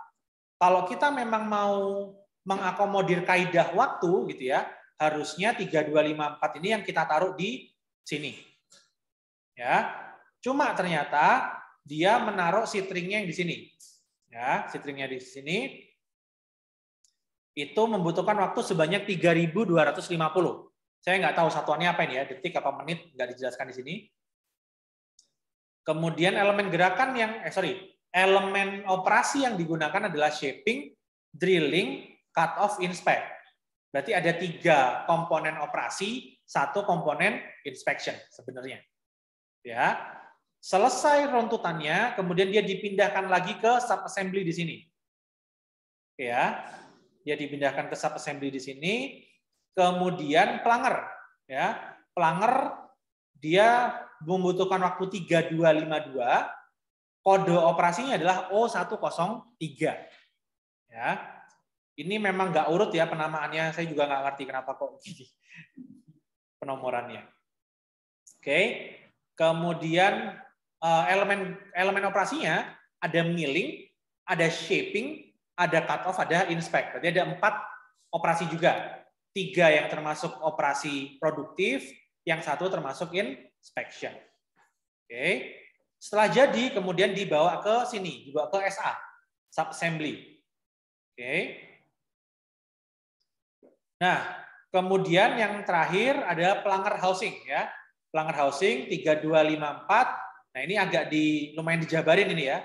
Ada shape, ada machine slot, ada drill holes ya. Ini lumayan dijabarin. Ya. Nah, kemudian dia akan dijadikan satu di sini untuk menjadi bagian dari sub assembly. Ya. Nah, teman-teman lihat di sini. Di sini ada kata-kata spring, ada kata-kata O-ring, sama ada kata-kata O-ring 3255. Oke. Nah, ini kan dia terlepas dari komponen-komponen yang di atas. Jadi bisa kita asumsikan mungkin yang bawah ini merupakan komponen yang beli ke luar. Oke, komponen yang beli keluar. Jadi kita beli dari pihak luar itu membeli spring, membeli O-ring, sama membeli O-ring 3255. atau ini merupakan hasil dari operation process chart yang lain. Oke, operation process chart yang lain yang mungkin dikerjakan di workstation berbeda. Oke, tapi kemudian dibawa ke sini. Oke. Kemudian jadi pelanggar retainer, seat ring, pelanggar itu sendiri, kemudian pelanggar housing, dia di sub-assembly dengan spring, O-ring, sama O-ring 3255. Kemudian jadi sebuah item baru yang kodenya adalah SA1 atau sub-assembly 1. Kemudian dia ditransport, dipindahkan ke bagian body. Ya, sementara di body tadi, dia juga melakukan beberapa proses operasi. Ya, ada O101, O201, O301 gitu ya. Sampai berupa O701, dia kemudian diassembly dengan A1. Ya, jadi SA1 ini diassembly dengan produk hasil O701, kemudian jadilah produk yang kodenya menjadi A1 atau assembly 1. Oke. Kemudian dari assembly 1 ini dia diassembly dengan lock nut, ya, diassembly dengan lock nut menjadi A2, ya. Lock nutnya juga dia nggak masuk proses mana-mana ya, berarti bisa jadi dia beli, kemudian dia diassembly lagi dengan pipe plug, ya, menjadi produk yang kodenya adalah A3. Setelah jadi A3, dia diinspeksi, ya, inspeksinya di sini dia pakai kode I1. Karena kan mereka tidak menjabarkan sama sekali proses inspeksi di bagian-bagian ini ya. Sehingga makanya di sini kodenya 1. Oke, I1. Oke, kemudian setelah diinspeksi, dia lolos, maka dia dilakukan proses packaging. Ya. Prosesnya lingkaran tetap ya. Jadi kode barangnya adalah A4. Setelah packaging, ini nggak kelihatan di bawah ya. Ada nanti kita berakhir di segitiga, yaitu storage. Ya. Nah, ini kepala gambarnya. Jadi biasa company, kemudian produk, kemudian ada delivered by, ada date, ada prepared by, ada date. Ini nanti kepala gambarnya biasanya nanti menyesuaikan. Teman-teman di mana kerjanya, nanti kepala gambarnya bisa menyesuaikan. Stop share.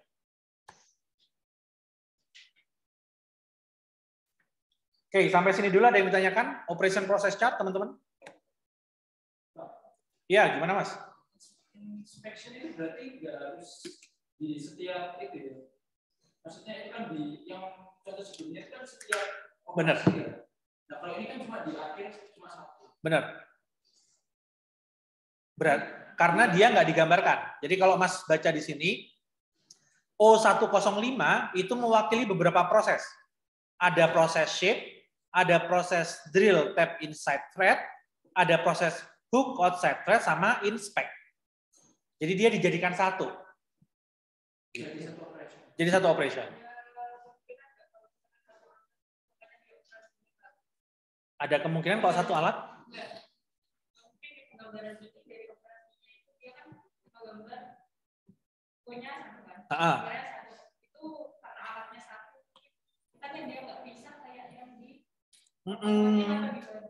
Bisa jadi.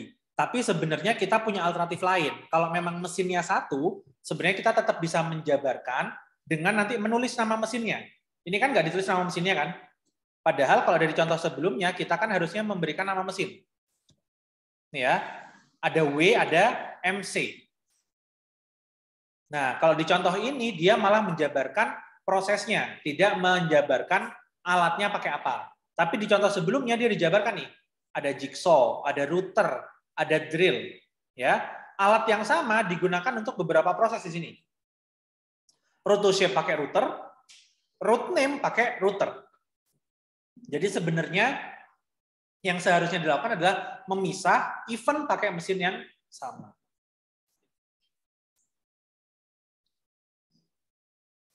Gitu ya, gimana Mas?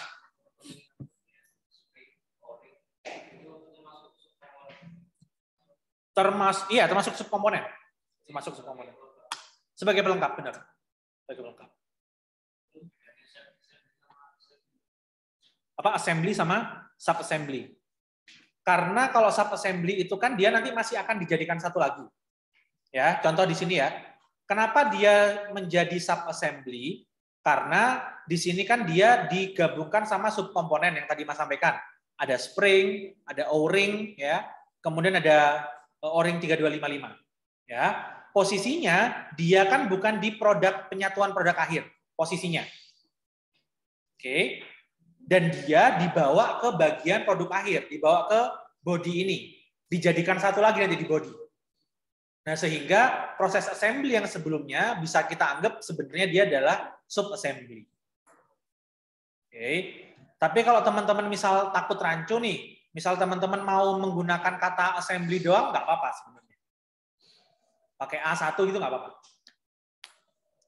Nanti di sini jadinya jalan. Jadi bukan A1, nanti di sini jadinya adalah A2.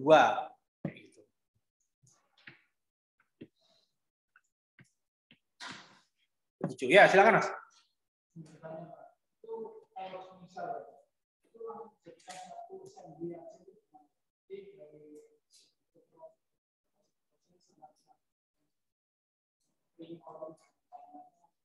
Jadi nggak usah ada SA1 di sini, langsung digabungkan di sini gitu ya?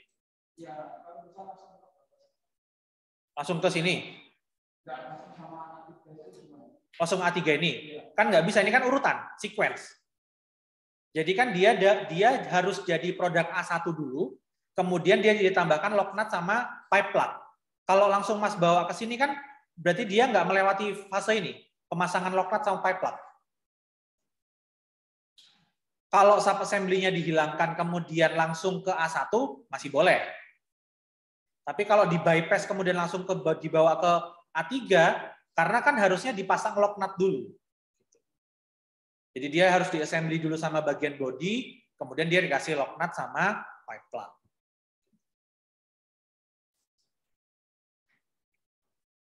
Sebenarnya juga kita masih mengira-ngira ya, karena kan kita nggak tahu produknya ya. Jadi sebenarnya kita masih mengira-ngira. Tapi yang paling penting adalah sequence-nya nggak boleh dilewati. Karena kan kita menggambarkan urutan produk. Urutan proses. Jadi nggak boleh ada yang dilewati. Harus detail. Seharusnya harus detail. Karena gini, OPC ini kan nanti yang menjadi apa ya? Cara kita berkomunikasi dengan orang lain yang mungkin background-nya tidak sama dengan kita. Oke. Misal nanti teman-teman masuk di perusahaan apa misal? Astra Auto Parts misal. Oke, masuk di perusahaan Astra Auto Parts. Maka kan teman-teman nanti di sana job desk-nya membuat parts-parts mobil, parts-parts motor gitu ya. Kalau mobil ada dari mobil Toyota, mobil Honda, kalau motor ya berarti ada ada motor dari Honda, ada motor dari Yamaha gitu ya. Nah, OPC ini kan yang dijadikan guidance sebagai tahap-tahapan kita supaya tahu untuk membuat produk ini itu tahapannya gimana sih. Nah, kalau bagi orang-orang yang sudah senior, mungkin digabung gini nggak majalah. Tapi bagi orang-orang misal, bagi Mbak Bella atau bagi siapa? Di sini Mas namanya siapa ya? Hah? Rosyid. Misal Mas Rosyid yang baru masuk di sana, dikasih gambar yang sudah ringkasan gini kan pasti bingung. Sehingga lebih baiknya karena ini adalah gambar atau panduan supaya kita bisa berkomunikasi dengan orang lain, harus dibuat sedetail mungkin. Tapi kalau misal Mbak Bella mau buat backup Mbak Bella sendiri, Mbak Bella nggak suka nih yang detail-detail gitu, mau diringkas seperti ini, boleh, tapi itu untuk backup-annya Mbak Bella saja. Tidak untuk digunakan sebagai guidance di pabrik. Gitu mungkin Mbak Bella. Saya sebenarnya dulu pernah mengunjungi pabrik. Teman-teman ada yang suka modif motor nggak di sini? Hah? Oh, Gusti. Tahu? Oh, Dustin. Oh, Renat Dustin ini ya. Kamu tahu merek apa? Shock breaker Kayaba nggak? KYB. Pernah tahu, ya? Pak. Dulu saya Tahu, Pak. Oh iya, Bro. Tak pikir Sopo. Nah, jadi dulu saya pernah ke Kayaba itu, dulu di sana ada operation process chart gini. Cuma saya lupa, saya pernah moto apa enggak gitu. Pengen saya tunjukin, cuma saya cari-cari kok enggak ada gitu. Jadi saya sempat moto, di sana ada tuh OPC-nya gitu. OPC-nya ada. Karena kan di sana memang kalau teman-teman dari teknik industri yang masuk ke sana, itu kan levelnya tidak di, apa istilahnya ya, tidak di bagian pembuatannya, tapi teman-teman nge-supervise. Makanya teman-teman perlu tahu operation process chart seperti ini.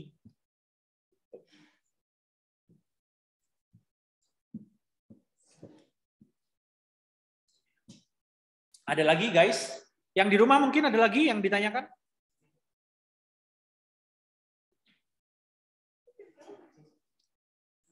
Oke, kalau nggak ada saya lanjut ya. Nah, ini adalah assembly chart. Ini merupakan kelanjutan dari OPC. Jadi teman-teman boleh menggabungkan assembly chart dalam OPC atau teman-teman boleh menyendirikan, ya. Jadi disendirikan menjadi assembly chart tersendiri. Nah, ini contoh. Kita mau bikin apa nih? Assembly chart for electric heater, ya, pemanas elektrik. Oke. Nah, di sini dia sudah di breakdown ya, dia sudah di breakdown menjadi beberapa komponen yang mungkin masing-masing komponen ini sudah punya OPC sendiri-sendiri. Ya, sudah punya OPC sendiri-sendiri tapi nggak digambarkan di sini. Yang digambarkan adalah proses assembly-nya. Oke. Nah, di sini bisa teman-teman lihat. Nah, kenapa kok sering pakai sub assembly, Pak? Kok nggak langsung saja gitu ya? Nah, karena misal contoh ya, ini ada body. Kemudian ada bracket sama insulator. Bracket sama insulator kan bisa aja Pak langsung digabung di sini, bisa aja. Tapi biasanya kenapa dia dilambangkan menjadi sebuah item tersendiri? Karena biasanya dia melewati proses penggabungan. Jadi sudah digabungin dulu. Kayak misalnya apa ya? Saya ngasih contoh ya.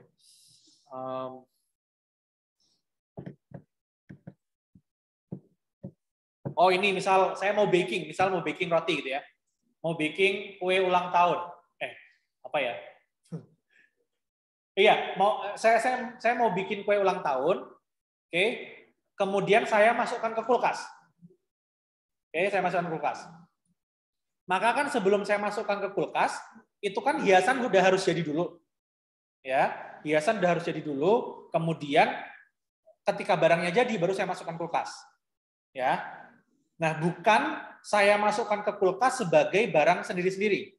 Kayak misalnya saya mau ngasih whipped cream gitu ya. Whipped cream itu kan dia dimasukkan dalam satu produk ya. Kalau teman-teman manual kan biasanya teman-teman masukkan dalam plastik gitu ya. Masukkan ke plastik kemudian ujungnya kan dipotong. Nah, itu kan merupakan sub assembly. Yang nanti kemudian akan digunakan untuk menghias kue tarnya. Nah, itu kenapa kadang-kadang kita perlu menyebut sebuah komponen yang sudah terlebih dahulu dirakit itu menjadi sebuah sub assembly. Daripada kita langsung menggabungkannya di panah utama gitu ya. Jadi kadang-kadang kita perlu menyebut dulu kalau yang memang barang-barang tersebut harus dirakit terlebih dahulu. Makanya di sini ada sub assembly. Sub assembly 1 kemudian dirakit dengan body, dia menjadi A1. Tapi misal untuk switch, kemudian ini apa ya? Internal wiring, ya. Kemudian cord, dia kan nggak perlu dirakit terlebih dahulu, sehingga ya langsung aja disambungkan ke panah utama, ke garis utama. Oke. Nah, misal ini ada resistor wire sama porcelain rod. Nah, ternyata ini harus dirakit dulu. Maka ya kita gabungkan dulu, kemudian kita sebut dia menjadi SA2. Oke, SA2 kemudian digabungkan dengan copper N. Waduh, nggak kelihatan nih. Copper N apa ini ya? Digabungkan, dirakit terlebih dahulu menjadi SA3. Jadi teman-teman harus make sure ya, teman-teman tahu detail proses produksinya, mana yang perlu dirakit dulu, mana yang tidak perlu ada proses perakitan. Ya. Nah, kita sudah belajar OPC, kita sudah belajar assembly chart, kemudian saya akan tunjukkan teman-teman flow process chart. Oke. Flow process chart di sini dia gunanya adalah more detail than operation process chart. Jadi dia lebih detail daripada OPC. Ya, bisa teman-teman lihat tadi kan kalau OPC masih ada aja orang-orang yang menggabungkan beberapa operasi kegiatan dalam satu lingkaran operasi. Oke, tapi kalau di flow process chart ini nggak bisa. Oke, kalau di flow process chart nggak bisa. Dia harus digambarkan sedetail mungkin. Oke, bahkan sampai ke jaraknya. Kalau misalnya ada transport, di sini kan kita nggak dapat jaraknya nih. Misal dari pelanggar retainer, kemudian dia ditransport ke pelanggar di area pelanggar housing. Ini tuh jaraknya berapa sih? Apa iya workstation-nya hanya cuma satu kelas ini? Kalau misal beda lantai, atau dari kelas ini ke kelas ujung, kita kan nggak dapat gambaran. Yang kita dapat gambaran hanya waktunya saja. Oke. Nah, di flow process chart itu digambarkan, teman-teman. Nah, ini contohnya ya. Oke. Nah, di sini ini adalah proses apa ini ya? Proses pekerjaan di office. Oke. Nah, ini yang awal ini operasi, kemudian dia pindah ke delay. Dia ada delay, kemudian dia ada proses transport. Oke, dipindahkan. Oke, dipindahkan. Jaraknya berapa? Di sini ada distance in feet. Jaraknya sebanyak 65. Kalau teman-teman mau ngasih waktu bisa juga di sini. Ya, ada time in minutes. Ya, ini adalah contoh flow process chart. Oke. Kemudian lanjut dari transport, dia masih delay, dia nunggu ya, nunggu untuk ditandatangani, kemudian dia operation di sini. Oke, ada operation, pindah, kemudian dia ada transport. Transportnya jaraknya sebanyak 15 feet. Satuannya dia pakai feet. Oke, in total ya, in total ternyata jaraknya itu untuk melakukan semua pekerjaan ini ya di satu area itu membutuhkan jarak sebanyak 105. Oke, sementara jumlah dari masing-masing kegiatannya ya, jadi operationnya ada 3, kemudian transportnya ada 4, kemudian inspection-nya ada 2, delay-nya ada 8. Jadi banyakkan delay-nya ternyata. Nah, ini kan bisa menjadi bahan masukan kita untuk melakukan evaluasi. Harusnya kalau banyak operation-nya nggak apa-apa. Ini ternyata yang banyak adalah delay-nya. Itu ya. Dan ini flow process chart. Kemudian yang terakhir adalah flow diagram. Oke. Flow diagram ini dia menggabungkan antara flow process chart sama facility layout.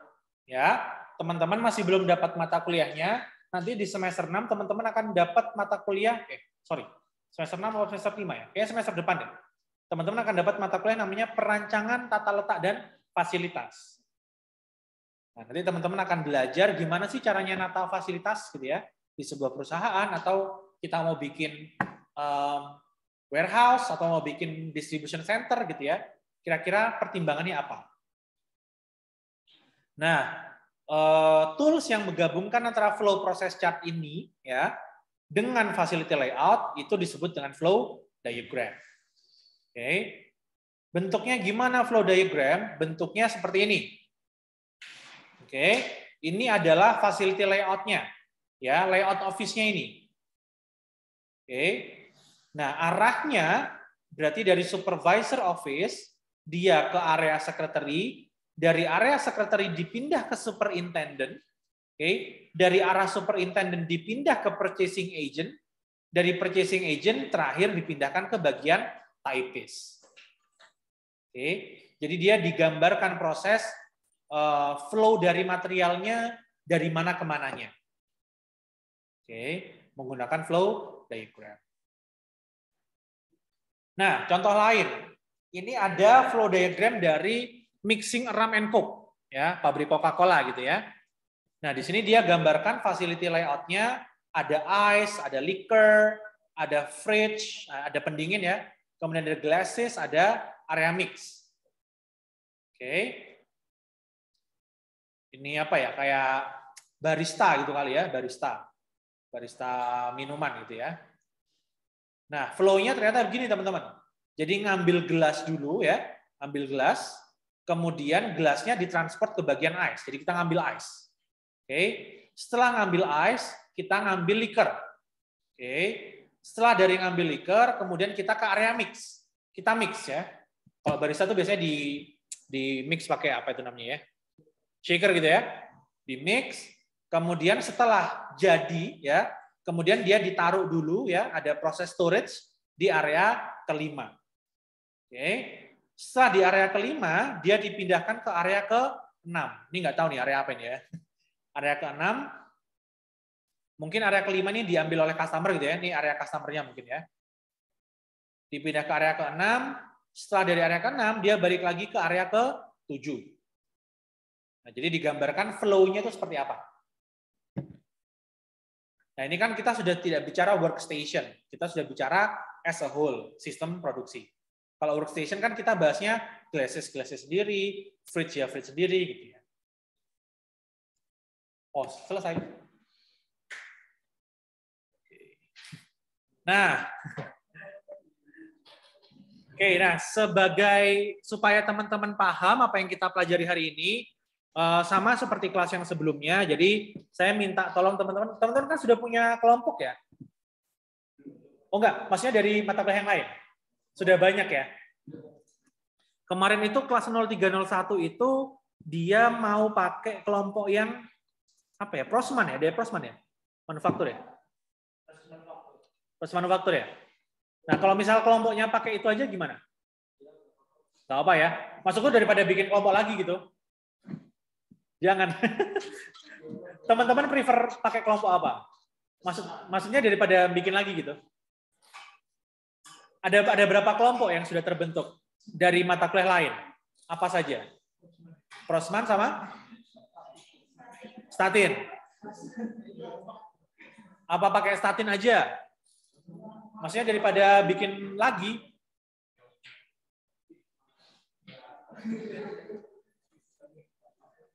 Gimana? Prosman apa statin? Statin.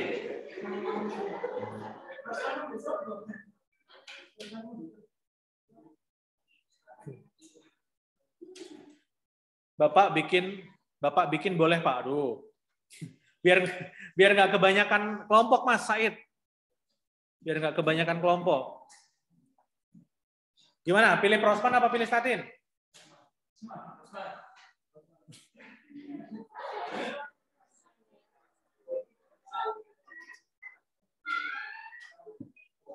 Prosman Pak, oke. Mas Said prosman. Prosman Pak. Prosman. Prosman Pak. Ini kayaknya banyakan yang prosman nih.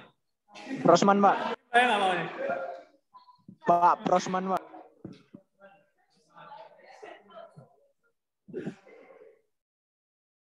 Ya udah statin aja kalau gitu.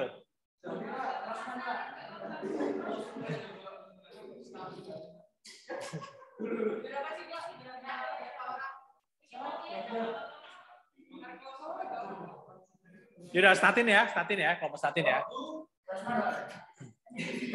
Prosman Pak. Prosman Pak. Udah statin kok ini. Udah statin. Pak prosman ada Pak. Prosman Pak. Prosman Pak. Prosman Pak.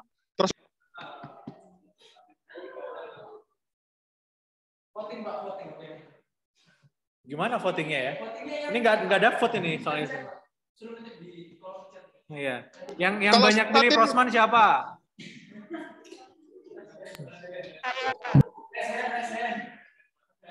Salah Pak. 1, 2, 3 nih yang online 3. Ini yang online ada 20 ada 19 nih.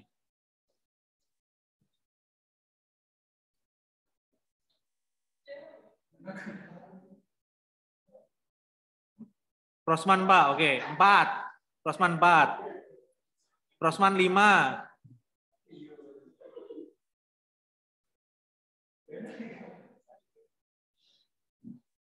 Yang online full prosman, gue udah diputusin sendiri nih.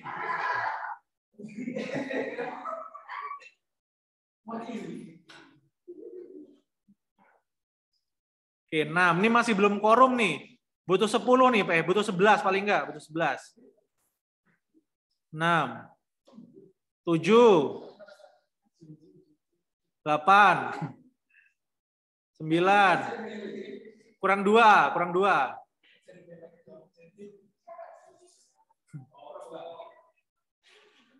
Kurang 2.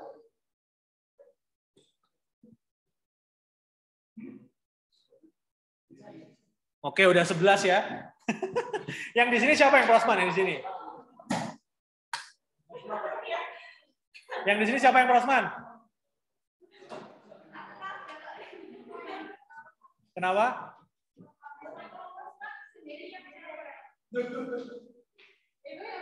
Nah. Ya nggak apa-apa tuh sendirian cewek.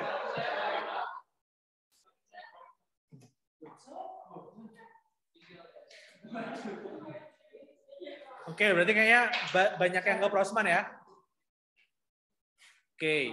Nah, tugasnya tadi kan teman-teman sudah belajar OPC, kemudian sudah belajar apalagi assembly chart, sudah belajar flow process chart, sampai yang terakhir teman-teman sudah belajar flow diagram. Oke. Nah, tugasnya sekarang teman-teman silakan cari objek ya. Di YouTube banyak, kayak misalnya apa? Mega Factories gitu ya. Saya tunjukin ya.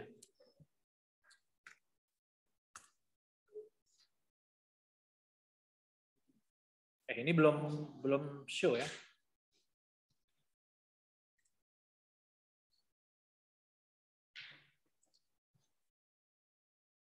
Mega Factories. Nggak keluar. Mega Factory, oke. Nah ini di YouTube tuh banyak dokumentasi seperti ini. Teman-teman boleh cari dari Mega Factory, boleh dari National Geographic gitu ya. Teman-teman silakan ambil salah satu video ini. Yang penting teman-teman bisa mengelaborasi sebaik mungkin, ya. Kemudian teman-teman gambarkan OPC-nya seperti apa berdasarkan video yang teman-teman dapat. Kemudian assembly chart-nya seperti apa, flow diagram-nya seperti apa gitu. Nah, jadi silakan dikerjakan dalam kelompok. Nanti di laporannya, nanti saya laporannya nggak pakai laporan kayak praktikum gitu ya, tapi nanti saya pakai bentuknya artikel kayak jurnal. Oke, nanti saya akan share ke teman-teman template-nya. Oke. Kemudian at the end of di akhir artikelnya, teman-teman boleh memberikan deskripsi kayak misalnya Mbak Bella, sebelahnya Mbak Bella namanya siapa ya? Siapa? Tia. Misal Mbak Bella ngerjakan bagian OPC dan penulisan jurnal. Mbak Tia mengerjakan assembly chart dan flow process chart. Jadi silakan di breakdown di situ. Ya. Jadi tugas kelompok tapi nilainya bisa jadi berbeda-beda masing-masing orang. Ya. Ini silakan dikerjakan seperti itu, tapi nanti dikumpulkannya dalam bentuk artikel ya, template artikel. Nanti akan saya share di e-learning template artikelnya. Pak, izin bertanya, Pak. Ya, gimana Mas Said? Ini kan setiap anak berbeda-beda, nilainya berbeda-beda. Berarti nanti setiap bagian-bagian itu diberitahukan siapa yang ngerjakan gitu, tak, Pak? Iya, dikasih tahu kan, Mas? Diberitahu. Jadi kan kan bisa bagi-bagi ya. Misal bagian siapa yang bikin OPC, siapa yang bikin flow process chart gitu. Selama pembagiannya saya nilai rata ya nanti mungkin nilainya kalau bagus ya bagus semua gitu. Tapi kalau memang ternyata dalam satu kelompok ini hanya condong beberapa orang saja yang kerja, yang satunya cuma cuma bikin bikinin kopi misal. Ya nanti kan nilainya beda gitu. Jadi diatur di kelompoknya masing-masing aja pembagiannya gimana. Ya. Nah, untuk produknya saya bebaskan teman-teman aja ya, silakan pilih. Diselesaikan secara adat saja. Siapa yang mau Rolls-Royce misal, siapa yang mau Heineken. Ini ada juga Rolls-Royce juga ada. Bir Singaraja boleh, Pak? Kenapa? Bir Singaraja. Gimana? Dengar nggak guys? Apa? Di chat Mas, nggak denger nih. Nggak pakai TV soalnya pakai proyektor. Ini ada Rolls-Royce, ada apa lagi ya? Boeing kayaknya ada. Boeing. Nah ini Boeing ada. Boeing. Banyak kok.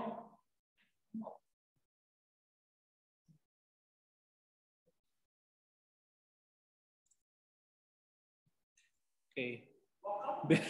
Bir Singaraja boleh, Bir Singaraja boleh. Yang penting kamu bisa dapat datanya in details ya.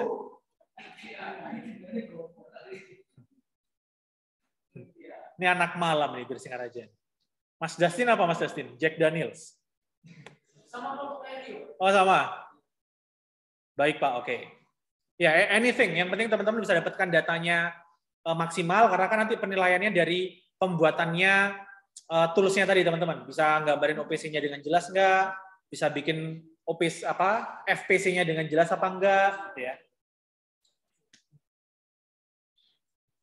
Waktunya 2 minggu ya, cukup ya 2 minggu ya. Kemarin saya setting 1 minggu, kelas yang sebelah nggak mau 2 minggu Pak. 2 minggu ya aman ya. Wah, siapa yang bilang 1 bulan itu?